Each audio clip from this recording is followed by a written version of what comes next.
can use various tamponates. Tamponates are used, and even the SR syringe, which is used to where we create a vacuum of about 650 millimeters mercury. You place the cannula, whether it is metal or plastic, and you can create a vacuum that collapses the placental sinuses in the lower uterine segment, and this is of great use. This is the pictorial depiction of the Ashok Anand stitch which we have shown.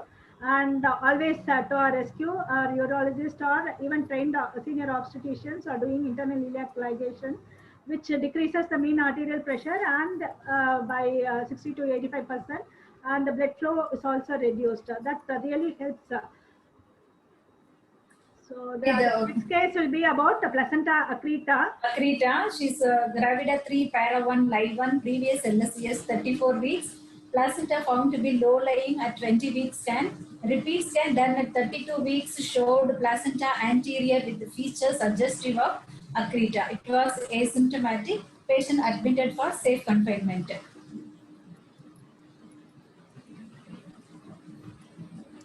So when you Madam, sorry to interrupt Dr. Thangamani and Dr. Nalina. Okay, Can we wind off this fourth case by giving the last few slides and giving them a conclusive report about accreta rather than discuss the entire case? Okay, that's what we are trying to do. Okay, so scan diagnosis may be helpful where there is loss of clear zone, abnormal placental placenta showing turbulent flow, and bladder wall interruption, which should be seen of, and the measurement of the myometrial thickness is very important. So when you do a color Doppler, yes, there is lot of vascularity in the lower uterine segment. Bridging vessels can be done, there. So they give a diagnosis, and the role of MRI is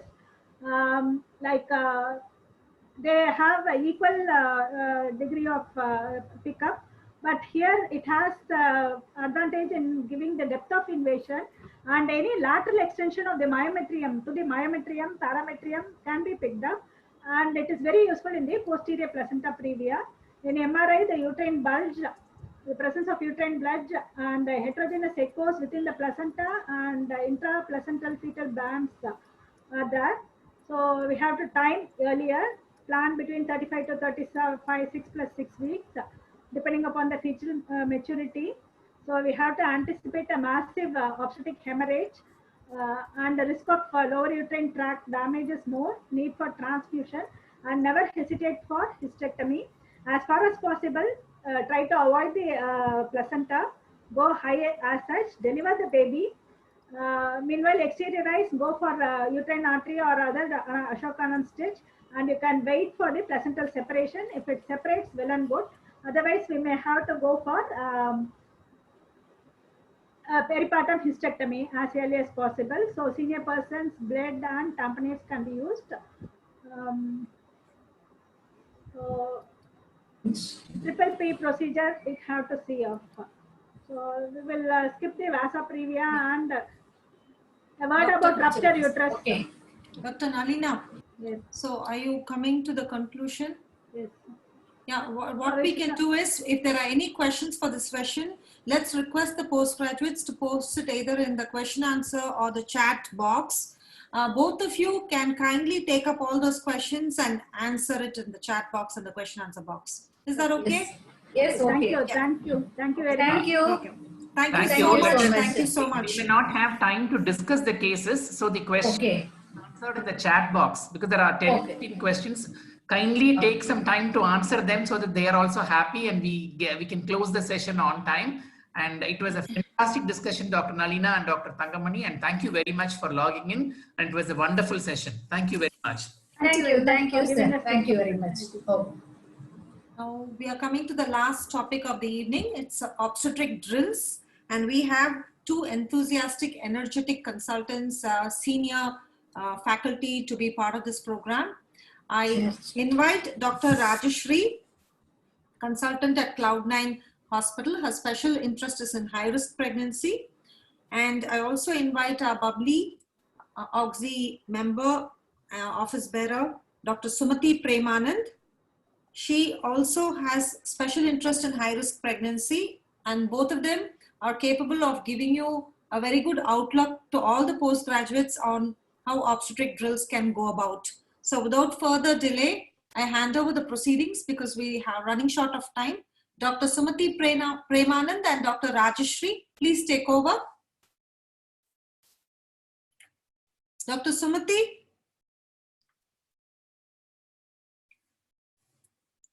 I've already done the introduction, so I guess we can go over to the program per se.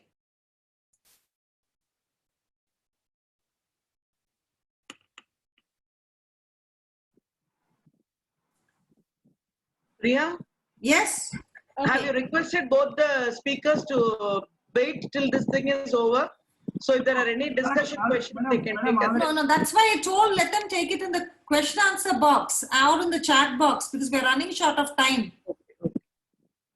Ma'am, Dr. Sumati Premanand is sharing screen. Fine. So thank you so much, Dr. Sumati and Dr. Rajeshri. Thank you. Thank you for your kind introduction, Rajapriya. It's a privilege to be here. Thank you, OPSI, for putting me in. Dear postgraduates, I hope this obstetric drill is useful to you. Every woman and her man have a dream about their unborn child that realizes at birth.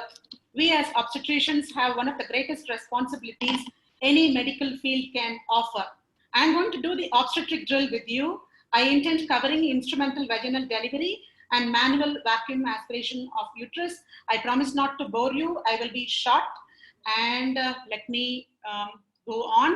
I'll be covering the indications, contraindications, the prerequisites for instrumental delivery, forceps and vacuum delivery, the techniques, complications. What do you think about this? This is scary, right? Some of them have invented forceps, some of them improvised it, and we are just using them, and we might as well use them prudently when indicated. What is primum non nocere? This is Latin, and we have all taken this oath of Hippocrates when we all graduated. It means do no harm. When an instrumental delivery is needed, and if you're not doing it, and if you're not confident about it, it is harm. When an instrumental delivery is not needed and you are going ahead and doing it, that is also harm. So do no harm, use only when needed. What are the indications? The maternal indications are, most of the time, it is maternal exhaustion, and we also use it for patients with heart disease, hypertensive crisis, pulmonary injury and compromise, intrapartum infection, proliferative retinopathy, and when there is prolongation of second stage of labor. And you know what the prolongation means in a primary and in multipara. The fetal indications are, this is when you need to expedite delivery to save the fetus, presumed fetal compromise, umbilical cord prolapse, premature placental separation, and when you find a consistently non-reassuring fetal heart pattern. Sumati, sorry to interrupt, Sumati. Your slides, are not seen. Okay, I'm so sorry. Mr. Raghu, please put on her slides and put her on a window. Yeah. Oh, you didn't see the slide at all so far? No, we saw. We started. Your last slide was missing. Till then, your slides were beautiful. We don't want to miss it. Okay. Yeah, fine. Okay. Right. Oh, let me carry on.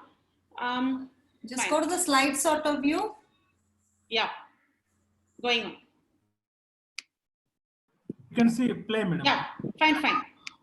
Now are you able to hear? Yes. Okay, yes, now we come to the contraindications. We have specific contraindications. You have to rule out feto-pelvic disproportion, and you need to have full cervical dilatation. The head needs to be engaged. You have to know the fetal position before application of any instrument.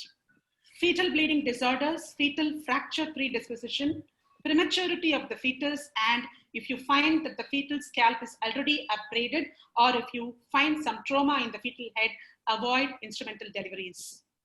There are specific contraindications for vacuum deliveries. One is face presentation. The other is prior scalp sampling and multiple electrode placement. What are the maternal complications we face when we do instrumental deliveries? They are grouped as short-term contraindications and long-term contraindications. The short-term ones are maternal trauma, pain, hematoma formation, retention of urine anemia, and we find patients can get re-hospitalized after instrumental deliveries. The long-term complications are urinary incontinence, fecal incontinence, pelvic organ prolapse, and fistulae formation. What are the neonatal complications? These can be grouped into early complications and late complications, fetal bruising, abrasions and lacerations. Subgaleal hematoma and Keffel hematoma is something which we see often in training days. We need to specifically avoid them. We just need to be careful while handling the baby, the mother, and the instruments. The more friendly we are to all these three, the less we find these complications in the mother, baby, and on ourselves. Intracranial hemorrhage, retinal hemorrhage, skull fractures, shoulder dystocia, and brachial plexus injury may also be incurred. Facial nerve palsy, hyperbilirubinemia, extraocular trauma, and lipoid necrosis are a few other. The late complications are again intracranial hemorrhage and its consequences and neuromuscular injury. I just came up with this A to J mnemonic, which will help you probably not to forget certain things when you're doing an instrumental delivery. A stands for addressing the patient. The patient who is on your labor table is the most scared person. We are equally scared, right? So it is our duty to address the patient's anxiety, take the consent, and explain to her what you are exactly trying to do to her. Give adequate analgesia, ask for help in the form of, we all need help in the labor room, right? It is not a single person's job. Labor is a collective effort that includes the team's effort very much. We need to associate and have good relationship with our labor team, especially the nurses, junior doctors, assistants for help. You must have a trained neonatologist or a pediatrician during the time of instrumental deliveries, and always have a backup plan and a good anesthetist nearby. Make sure that you have absence of contraindications, empty her bladder, revise on your robust backup plan. Cervix needs to be fully dilated and contractions need to be adequate. Kindly determine the position of the fetal head again and again and again before you apply instruments onto the head. Rule out dystocia. As much as the operator is important, as much important is the knowledge of you about the equipment. Check your equipment and see if they are functional in nature. Regarding the forceps, please know about the forceps. You have to know what are the types and functions associated with each type of forceps which is with you, whether you're using it for traction or for rotation. Remember the placement of the forceps in relation to the fetal posterior fontanelle and the sagittal suture. Be it Wrigley's or Simpsons or Keeland or Piper's, you should accustom yourself with familiarization of these instruments along with vacuum equipment. This is the armamentarium of any obstetrician's labor ward. G for gentle traction. Do not forget H for handle elevation. Incision means adequate episiotomy when needed. Do not struggle. Jaw represents the fetal jaw. When you see the fetal head delivered and the jaw is visible, remove the forceps. You see an array of forceps over here. I'm sure you guys are more experienced and more well-versed and more touching these instruments now in your instrument class and otherwise in the labor ward. Make sure that you are friendly with everything. Make more friends with something which you're going to use in future. How will you choose your instrument? Is it vacuum? Is it forceps? It all depends on the position and descent of the head. Is it low cavity or mid cavity? When the low cavity forceps is preferred, you have to apply it when the head is well below the ischial spines and in the occipito anterior position. When do you perform the mid cavity forceps? It is preferred when the head is at or just below the ischial spines. If it is malpositioned in occipito transverse or in occipito posterior positions, when rotation is needed, you may consider the right instruments for it. When to stop with instrumentation? Haven't we found assistants and PGs, juniors and seniors all struggle with instruments? Familiarize with it. Never get scared. If you get scared of something, it is going to haunt you till the entire life.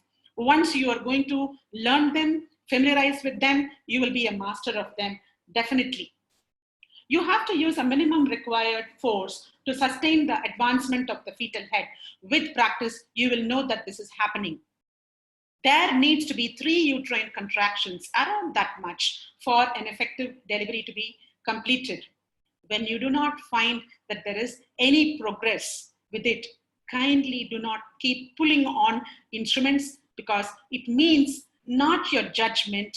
It means not that you have chosen the wrong procedure. It is simply failed. Dissociate with ego at this point of time. Abandon your instruments and proceed for emergency LSCS. Unless you have a robust backup plan, we will be in a bigger soup at this point of time. Have a robust backup plan. When an instrument fails, kindly avoid further instrumentation.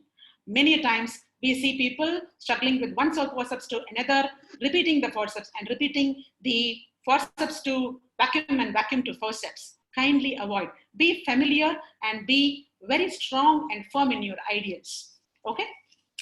Now, what we are going to do is we are going to share how to develop our practical skills in forceps delivery. And I'm going to go through the requirements of a safe instrumental delivery. The first thing to check is to know if they are the matching pair. Check to ensure the locking. Make sure that the presenting part is less than 1/5 palpable per abdomen. On vaginal examination, the cervix needs to be fully dilated, membranes need to be ruptured. It has to be a vertex presentation. You must know the position. Take the mother's consult. Adequate analgesia, emptying the bladder are appropriate. At that point of time, you need to be a trained operator or must have trained operators, assistants, have adequate facilities and backup plan, anticipate your complications. You must have somebody for neonatal resuscitation. Do not take too many jobs on your head. Now what we find out is it's a pair of long traction forceps. This is the handle, and here we demonstrate the lock and the shank. Here we see the cephalic curve that follows the curvature to accommodate the fetal head. This is the pelvic curve that follows the curvature of the maternal pelvis. This is the Keelan's forceps. We are familiar with it. We use it for rotation. It has no pelvic curve. I will now demonstrate how to use and to perform forceps delivery with long traction forceps. First, we hold the left forceps blade with the fingertip with a light grip. Using the right hand, we protect the vaginal wall gently. Using the thumb, we advance it, and with very little pressure, we can place the forceps correctly. Do not hurry. Be calm. It often holds itself in place. Then I hold the other forceps in my right hand. Using my left hand, I guard the vaginal wall again and use the thumb again gently to exert a gentle yet firm pressure to ensure that the forceps gets in place. Ensure that the blades lock, but do not lock them. You hold the blades horizontally with the right hand if you are right-handed. You pull straight with that hand and push down with the left hand. This is Paget's maneuver, and generating a diagonal force downwards. This diagram actually shows the correct hand placement with the direction of pull with the white arrows, and you can see that the direction of force is depicted with the red arrows. Once the head is crowning, stop pulling horizontally and then start pulling upwards. As the head comes forward, do an episiotomy to aid the delivery. Guard the perineum. Once the fetal head is delivered and the jaw is visible, remove the forceps as applied and deliver the baby. Isn't this wonderful? We should be happy we have done this. Now let us move on to vacuum-assisted delivery. Squeeze the sides of the cup together after lubrication. Position the cup on the flexion point. Place the cup 3 centimeters in front of the posterior fontanelle. Gently probe around the circumference of the cup to avoid the inclusion of the cervical and the vaginal tissues. It's very important. Now start the pump using the foot pedal. Create a mild preliminary vacuum pressure, approximately minus 150 millimeters of mercury. Palpate again to rule out if there is any cervix or vagina which is beneath the entrapped area. With the onset of the contraction, rapidly increase the vacuum to minus 450 to minus 600 millimeters of mercury. The vacuum should be increased rapidly and in one step. The gradual increase is not recommended. Addition will be satisfactory as soon as necessary vacuum is reached. It is important to note not to exceed the vacuum of more than minus 600 millimeters of mercury. Each step is important. Apply traction in time with patient's contraction. Should hold the silicone cup with one hand. Assist the baby's forward movements by maintaining steady traction. During the traction, place the finger at the junction of the cup and the head. Feel that cup is holding firmly. Check that the entire head and not just the caput which is responding and moving. With each successive contraction, draw the fetal head gently over the perineum. Check that the traction is parallel to the birth canal like this. The mother can normally bear down 2 to 3 times during a contraction. It is a beautiful thing. You just have to know the curve. Apply traction throughout the mother's contraction period. At the end of a contraction, reduce or stop traction appropriately. Sometimes dental traction is done between contraction to prevent sliding of the fetal head backwards. This will dilate the soft tissues. Never exceed 10 minutes of cumulative traction time. What are the possible difficulties in this maneuver?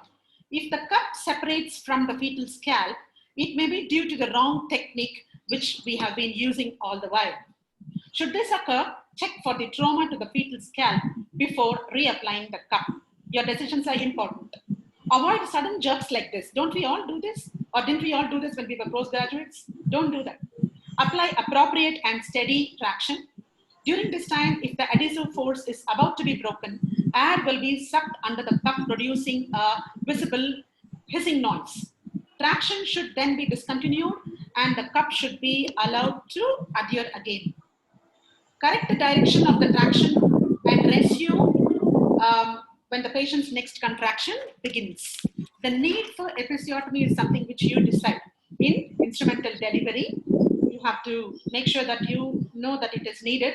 The more rapid a delivery is needed, especially in fetal distress, a good episiotomy actually hastens the delivery process. Now, the delivery of the head can normally be achieved in 3 tractions in a maximum of 15 to 20 minutes. Once the fetal head is delivered, reduce the vacuum to 0, switch off the vacuum pump and remove the cup. Then the shoulders and trunk are delivered as in spontaneous vaginal delivery. Are you gentle? Are you as gentle as this? Kindly be so. Let us now move on to Kiwi Ventus delivery. Having satisfied the criteria for safe instrumental delivery, again, we can separate the labia and the lubricated cup is now introduced into the vagina to be placed at the flexion point. You must know what is flexion point. That's a question for you. It is important to check for vaginal tissue entrapment. Sweep your finger gently. Keep talking to the woman all the while. Don't rattle her all the way around the cup as is shown. Be gentle always. Smile.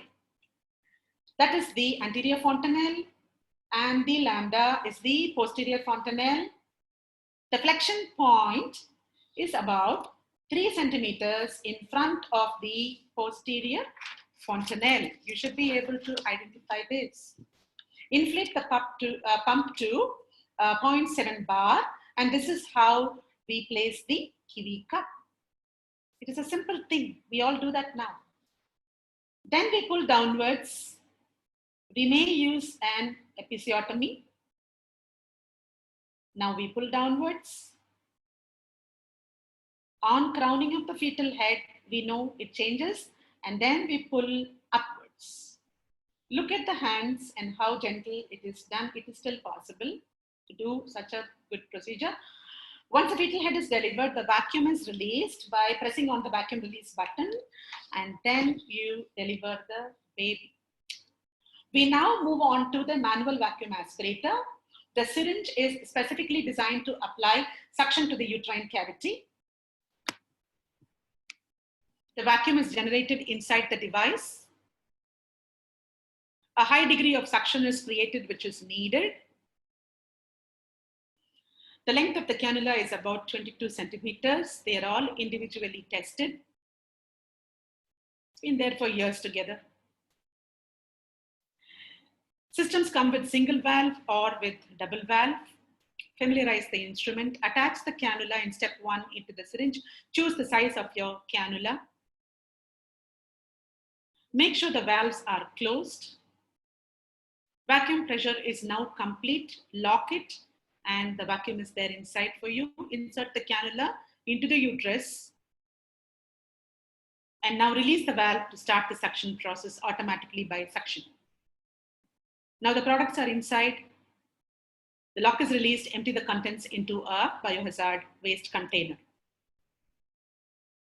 This is a method which is used for inducing the abortion during the first trimester as suction curettage.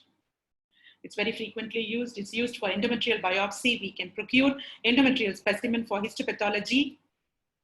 For pathology and for treatment of abnormal uterine bleeding, this is used. MVA is used for incomplete abortion, in miscarriage, and in unsuccessful medical abortion. This is a boon.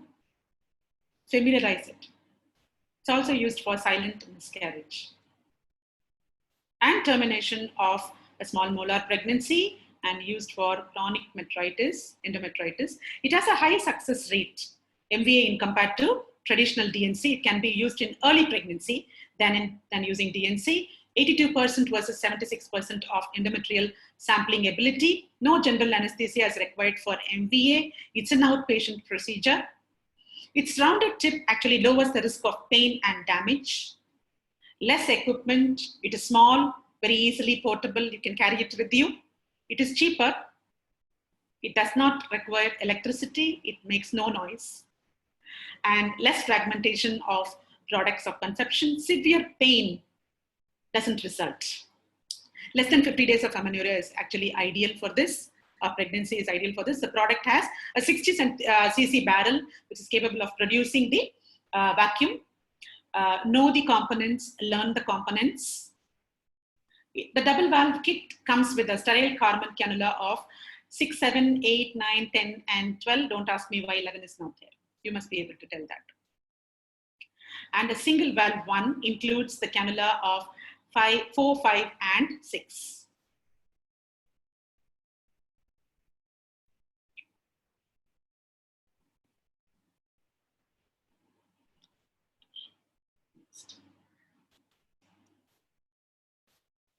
I'm almost completed here.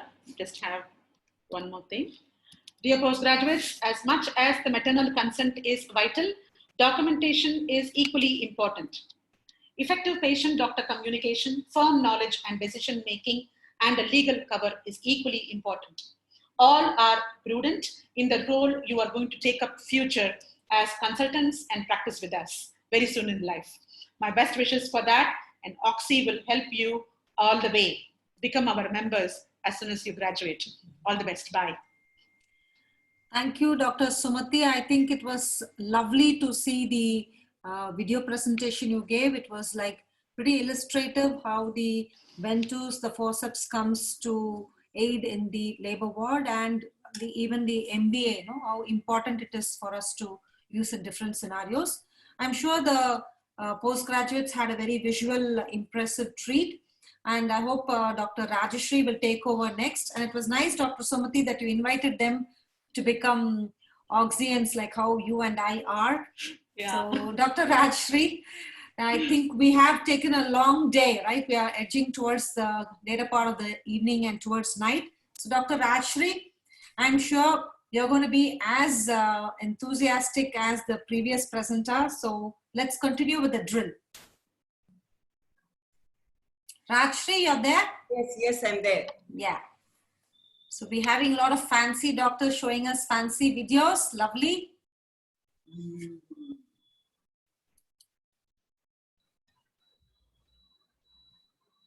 Yes. That's right. Are you able to see the video? I mean the slide? We are able to, Rajshri. You can proceed. So, Dr. Sumati has just delivered the baby. If I have managed a difficult vaginal delivery efficiently, we've applied a kiwi and the baby's head has been delivered.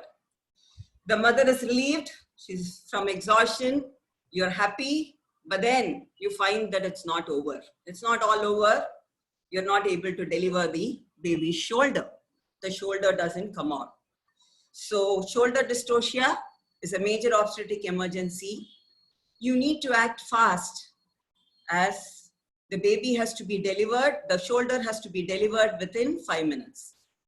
The delivery interval between the head and the body should not exceed 5 minutes. In case it does, there is risk of asphyxial injury to the baby. Therefore, in an emergency, you will have to act very fast. So first of all, why does shoulder dystocia occur? It's because of the persistent anteroposterior location of the fetal shoulders at the pelvic inlet. When the shoulder enters the brim or the pelvic inlet, the anteroposterior diameter is the smallest of the diameters. So the shoulder has to rotate into the oblique diameter in order to negotiate the pelvic inlet. When the shoulder does not rotate and it gets stuck in the persistent anterior posterior location, that's when we have shoulder dystocia. The shoulder is not able to rotate either because of an obstruction to the descent of the anterior shoulder by the pubic symphysis, which is more common, or due to the impaction of the posterior shoulder on the maternal sacral promontory. So how do we recognize a shoulder dystocia? By the turtle sign. What is turtle sign? The shoulder of the baby is impacted in the pelvic inlet, but the fetal head has already left the pelvis. So you have the shoulder at the inlet and the head out of the pelvis. So there is a pull towards the fetal head after it has come out, and therefore the fetal head recoils against the maternal perineum like the turtle which draws its head inside, and this is called as the turtle sign.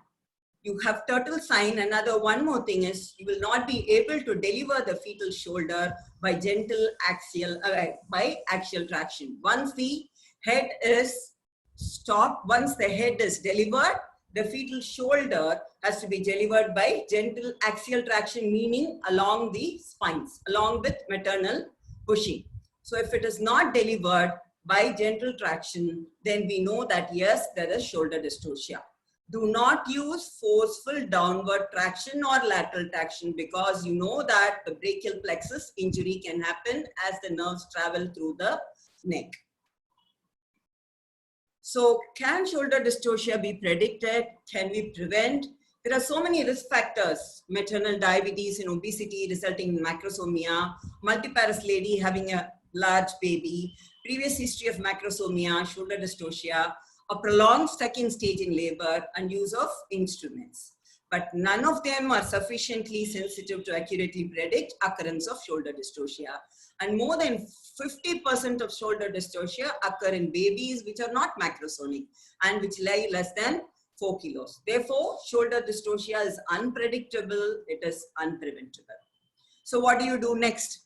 So you've landed up to the shoulder dystocia. The first thing is you'll have to explain to the mother that yes, the shoulder is impacted and we are going to do maneuvers to deliver the baby. And definitely you have to reassure her. Tell her that everything will go on fine. Tell her not to push. Do not apply fundal pressure. You will have to stay calm. Empty the bladder if it's full. And check for a tight nuchal cord and release the cord. Do not clamp and cut the cord, because we don't know how long we are going to take to deliver the shoulder. So just release the nuchal cord and then follow the mnemonic helper to manage the shoulder dystocia. So the first H is call for help. You call your entire shoulder dystocia team, senior obstetrician, anesthetist, pediatrician, all your staff nurses. So once you call them, brief the team, clearly state them the problem and assign roles. Do not forget to ask one person to document the series of events that happen with time. Next, you'll have to evaluate for episiotomy. Because shoulder dystocia is a bony obstruction, episiotomy is not going to help. But however, when you're going to do the rotation maneuvers, episiotomy will definitely help in providing the space. So the next is L. So have you finished H, E? The next is L, which is legs for McRoberts maneuver. And then P is suprapubic pressure. I'll be going in detail with each of these. And then you enter rotational maneuvers. E is enter rotational maneuvers. Next, R is remove the posterior arm and roll the patient over. That's the next one. So there is no indication that any of these maneuvers, rotational maneuvers, removing the posterior arm or rolling over the patient, is one of which is superior to the other. It all depends on what you are used to doing and the expertise. Okay, so you can do in whichever order you are comfortable with doing after finishing the McRoberts and the suprapubic pressure. So in the McRoberts maneuver, you have to make sure that the patient lies flat. If there is a headrest is lifted, please bring it down. If she has a pillow, remove the pillow. Make sure that the bottom of the patient is brought to the edge of the table. And then you'll have to flex and abduct the maternal hips, so that the thighs are positioned over the abdomen. You can see here the difference in the picture, difference between the lithotomy position and the position used for McRoberts maneuver. So in the McRoberts maneuver, this flattens the sacral promontory and it also rotates the pubic symphysis cephaloids upwards so that the anterior shoulder can slip.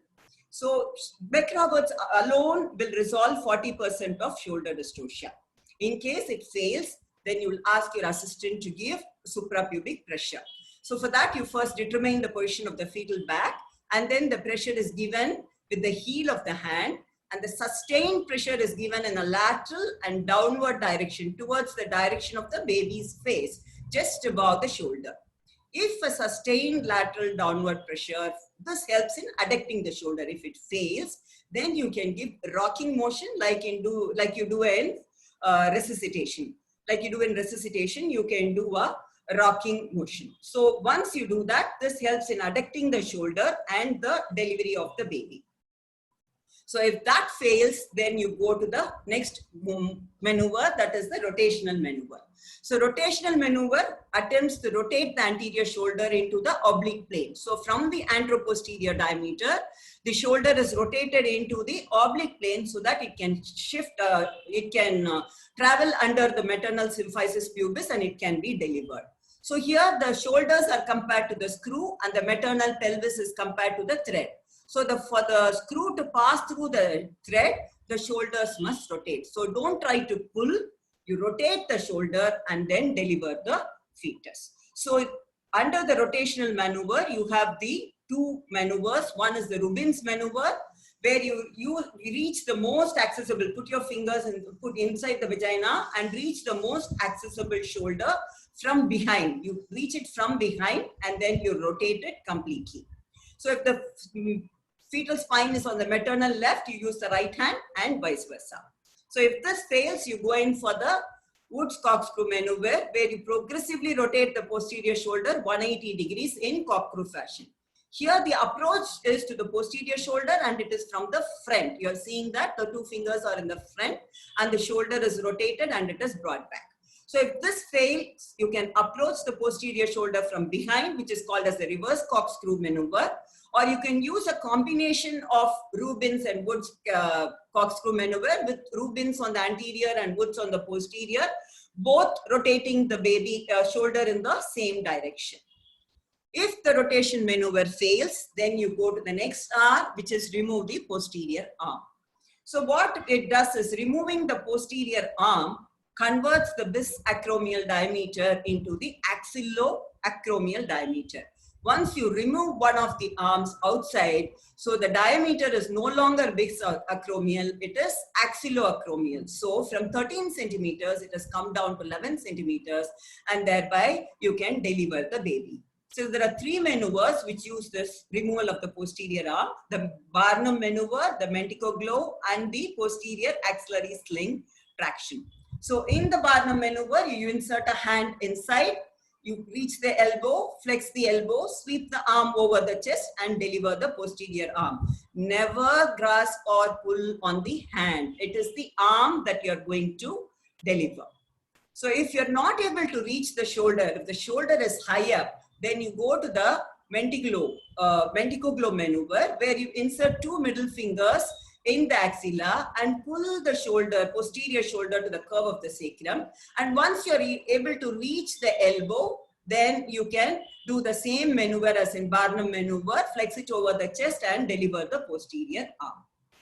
The other maneuver, if the shoulder is high, is to use a soft plastic suction catheter, F14F, inserted around the posterior shoulder and the axilla to create a sling, and then you give traction on the sling, which brings the posterior shoulder down, and then you can do the reach the elbow, sweep the arm over, and then deliver the posterior shoulder.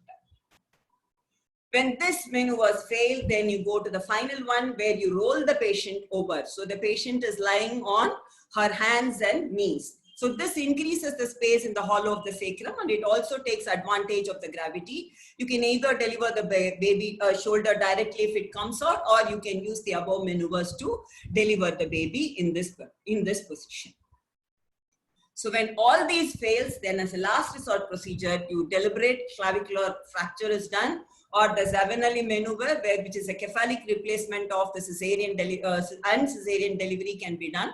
Abdominal rescue, where another person opens and does a hysterotomy and manipulates the shoulder from the abdomen, and the shoulder is delivered vaginally, or you'll have to go for symphysiotomy. So most important through the procedure is documentation. So you'll have to note down the time of delivery of the fetal head, time of noticing the shoulder dystocia, who was called for help, which shoulder was anterior, the procedures that were done, the maneuvers which were done with time of the delivery of the baby, condition of the baby at the time of delivery, condition of the mother. You'll have to follow up the mother and look for postpartum hemorrhage, and also look for tears, 2nd, 3rd degree and 4th degree tears, and you'll have to communicate to the parents about the difficulty in delivery. So now let us look at the maneuvers. So first, you're seeing that the head is delivered, but the shoulders are impacted at the inlet, and so the head goes back, recoils back, and that is the turtle sign. You've called your assistants for help. The hip is flexed and it is abducted, and you're seeing that it is the thighs are over the abdomen. So if that fails, then you're asking an assistant to give a suprapubic pressure. Okay, with the heel of the hand, suprapubic pressure is being given. Don't give fundal pressure. Fundal pressure will impact the shoulders even further. Therefore, fundal pressure should not be given. Next, before going in for the rotational maneuvers, you will have to evaluate for episiotomy. Feel the perineum, see if it is lax, if you'll be able to do the rotational maneuvers. Otherwise, you will have to give a episiotomy. Once the episiotomy is given, or if not required, you go ahead with the rotational maneuver, the Rubens or the corkscrew. Put your hand in, try to rotate the shoulder and disimpact it from the anteroposterior position so that it goes into the oblique diameter, and thereby the anterior, from the symphysis pubis, the anterior shoulder comes out, and then deliver the posterior shoulder. Finally, if this fails, you go to remove the posterior arm. So you insert the hand into the vagina, you try to reach the elbow and then flex it, and then bring the arm outside. Barnum maneuver. You will have to make sure that you insert the hand, that your thumb is tucked in. It should not be hanging loose outside. You have to you have to insert your hand this way and not this way. If you do this, you will not be able to go in. So the thumb has to be tucked inside while you insert the hand. So you're going in, you've reached the elbow, you have flexed over the chest, and you have delivered the arm. So you've removed the posterior arm. So if this procedure also fails, you turn over the rollover. So she is on her hand and knees, and then you perform the Gaskin's maneuver. So you're able to, if that also fails, so reverse restitution, flexion of the baby's head, and then pushing it inside the baby's abdomen. And then you'll have to go ahead with the cesarean section. This is the Zambinelli maneuver if other procedures fail. Thank you. So I will go to the next one. I'll have to stop sharing this.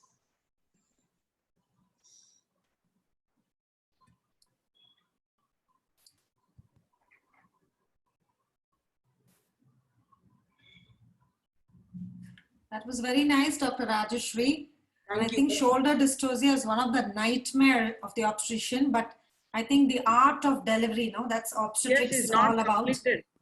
Yeah, I understand that, but I'm just trying to get up with some comments. I'm trying to open that. Yeah. Just a As minute. you're trying to do it, I'm making the comments, and Yes, I yes, request yes. both of you to take the question and answers. Dr. Sumati, if you're free, start taking the question and answers, so that I guess we are already quite ahead of the time. It's 8:23. Rajshri, you're ready now? Yes, yes, Yeah, yes. please start. Please Once you have delivered, the next thing is you'll have to go in for contraception. And after going through this ordeal of labor, what the mother is going to tell you is, I don't want another baby, doctor, somehow help me out. And so it's the immediate postpartum period. Women are receptive and highly motivated.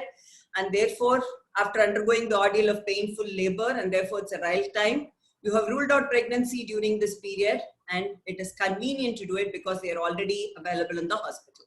They're already there in the hospital. So what is the timing for postpartum PP-IUD insertion? There's the right time, right after birth, which is called as a post-placental, within 10 minutes after delivery of the placenta. It can be done soon after birth, which is immediate postpartum, that is after 10 minutes and within 48 hours after delivery.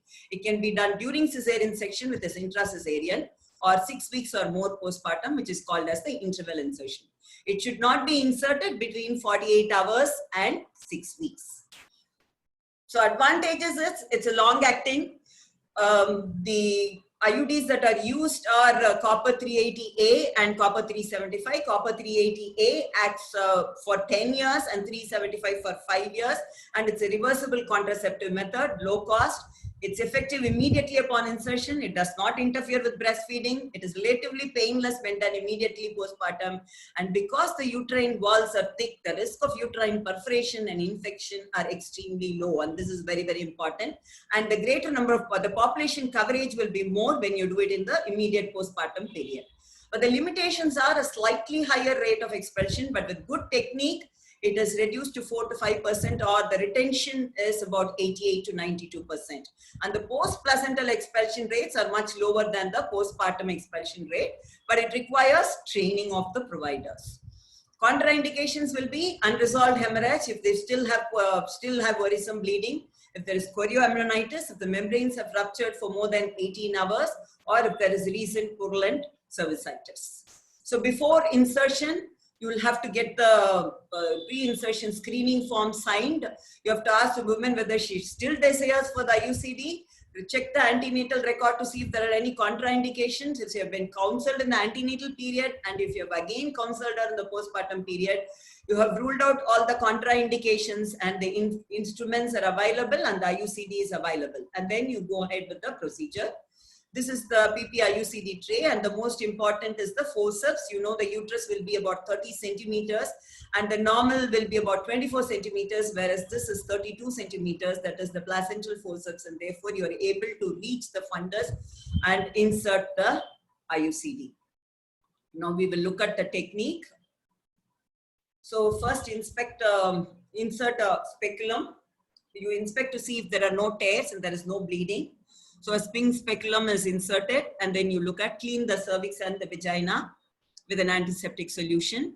Grasp the anterior cervix with the sponge holders close to the first two gently and let go, because it's very soft, very vascular. gently and let go of it. Open the IUD packet, remove the applicator and the inserter, leaving only the IUD inside. Now use the placental forceps, long placental forceps, and grasp the right hand arm on the stem of the IUD and remove it from the packet. So it's a completely sterile procedure. Apply gentle traction on the anterior lip of the cervix using the sponge holder in the left hand to lift the anterior lip, and then using the long placental forceps in your right hand, pass the IUD into the lower segment, taking care not to touch the vaginal walls. As much as possible, do not touch the vaginal walls with the IUCD. Keep the placental forceps closed so that you do not drop the IUD into the lower part of the uterus. So once you have gone to the cervix, please remove the sponge holding forceps. If you pass through the cervix, remove the sponge holding forceps. Now you place the other left hand on the midline of the abdomen, feeling the uterine fundus. Place a clean towel and place on the anterior abdominal wall, and place your left hand and ensure that the base of your left hand is in the lower uterine segment. So why this is done to elevate the uterus. You can see that there is a sharp angle between the axis of the vagina and the uterine cavity. So while inserting, you will have to straighten out the uterus. So the pressure with your left hand on the lower segment will help. Otherwise, if it is not done, the IUD will hitch against, not against the fundus, but against the back wall of the lower uterine segment. So it will not be a proper insertion. So with the left hand, you make sure that you straighten out the uterus and the curvature is straightened. And you place the IUD in the fundus.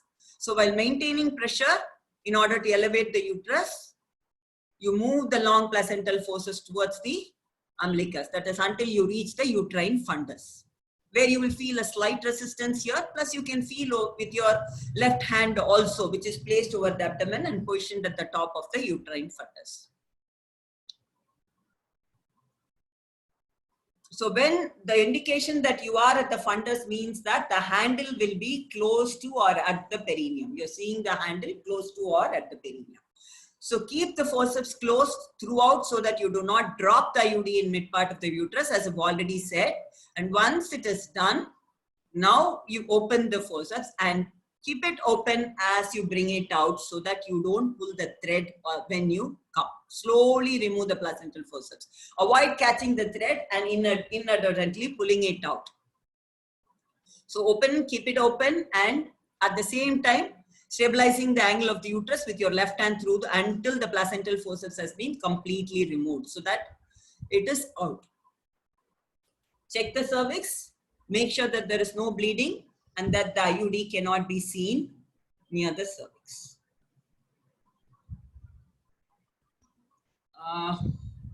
So what about intracesarean insertion? The insertion can be done either manually or using a ring forceps. It is done immediately after delivery of the placenta. You're seeing here the sponge holding forceps holding the copper 388. It is inserted at the fundus. So care should be taken during the closure of the uterine incision that the strings, so that the strings of the IUD do not get included in the suture. So management of the strings: do not cut the strings while placing the IUCD in the post-placental or intracesarean. During cesarean section, as already said, do not try to pass the strings through the cervix. Leave it in the lower uterine segment itself. The strings will typically descend during involution and curl in the posterior vaginal fornix. Sometimes they may remain in the uterus, but this is not usually a problem. And the in situ position can be confirmed by ultrasonography. Early follow-up is important. You cannot ask them to come after 6 weeks or as your usual checkup. You'll have to ask them to come in 2 weeks' time to identify the spontaneous IUD expulsion. Thank you. Rajshri? Yes? Thank you so much, Rajshri. I think both of you did tremendous justice, and we have almost 320 odd participants still logged on. Although the day has been long, I think Dr. Vijayalakshmi was always worried whether people can sustain such long hours glued to the screen. I guess we did prove that it is possible if we deliver a good program to the postgraduates. Dr. Vijayalakshmi and Dr. Palniappan, any closing comments? No, I'm quite okay, and I'm sure all the sessions were absolutely fantastic, and we can't say that this is better than the other. So it's like going on into a lovely restaurant and asking, bring one plate of everything. So what can we choose? There's nothing to choose between them. All the sessions were fantastic. And we are able to see that almost 350 people glued to the screen. I'm sure a couple of them would have left out for their COVID duties or for their dinner, and they've been glued to the screen from morning, afternoon, 2 o'clock or so. And it was fantastic. And thank you, participants, and thank you all the faculty members who've done a fantastic job. And I'm sure the team Oxy 2020, this looks very satisfying for me because of the COVID. There was nothing which was to put a feather on the cap. And I thought the revision course is a feather on our cap, and it is very, very heartening. And thank you very much for this fantastic show. We will see more of it tomorrow, day after, etc.